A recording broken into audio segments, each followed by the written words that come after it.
Today we are going to Shinsekai. Well, that's the first stop of the day. Turns out our accommodation is only a kilometre north of Shinsekai, so we are currently walking there. It's going to be 23 degrees today, so pretty nice day here. It's 10 AM on a Sunday morning, and while there's heaps of cars out, there isn't really anyone out and about walking on the streets. Like, it's pretty quiet, and we're right near like Osaka downtown. After Shinsekai, we're going to go to the Osaka castle because this is our last full day here in Osaka. We're leaving tomorrow. Just come across a Pokemon vending machine on our little walk. How cute. I swear Apple Maps just sends you the most random direction sometimes. It's like a side quest. Take that back. Look! We're in Shinsekai, look at the tower. Shinsekai is known to be retro Osaka and basically an ode to Osaka's past. You'll find a lot of classic shop signage here and vintage game arcades. Vintage, actually, I don't know, maybe retro, but still, it's really cool to look at. And if you're like me and you're wondering, what are those gold statues? Well, before I went here, of course. This is Billiken, one of Osaka's most well-known figures of good fortune. His smile is meant to represent compassion and wealth, and you'll see him everywhere in Shinsekai.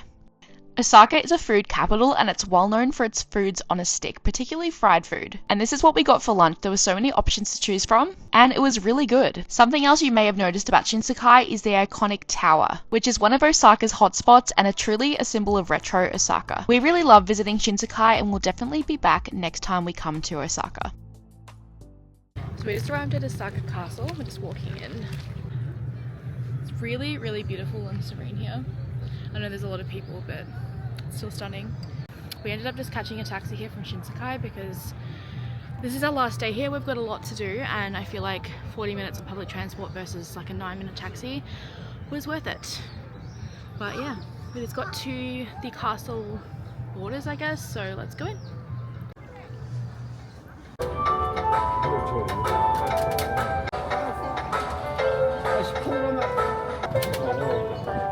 Once you get to the castle grounds, there's actually a lot that you can explore up here.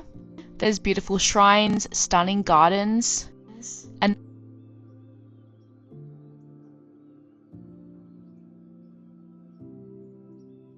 Osaka Castle was built in the 1500s, but was completely destroyed internally.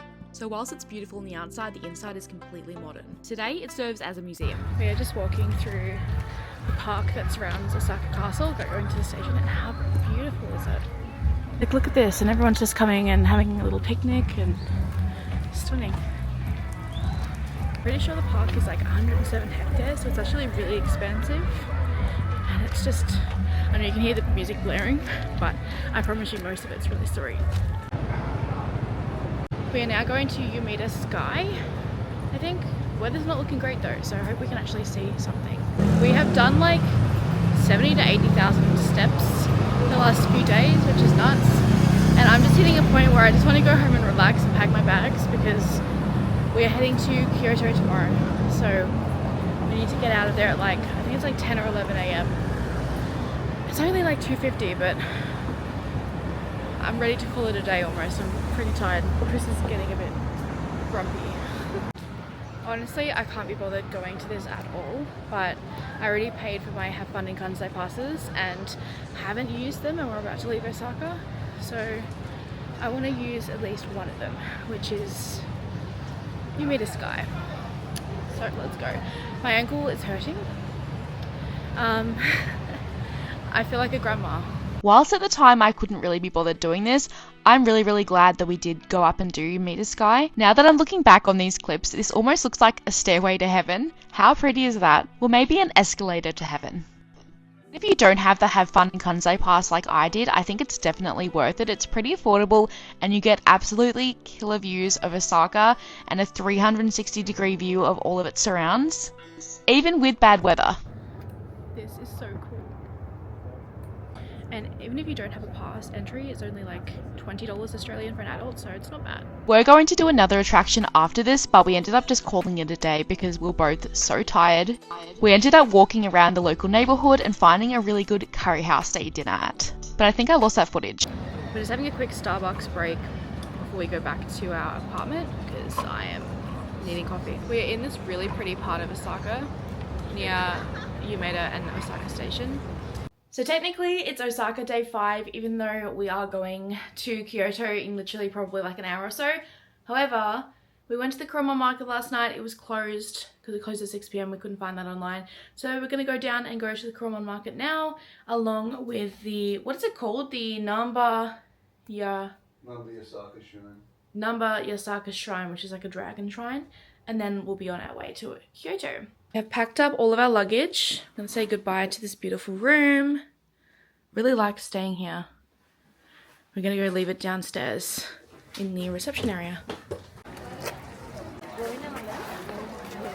So we just made it to the Namba Yasaka's shrine, which is the big dragon.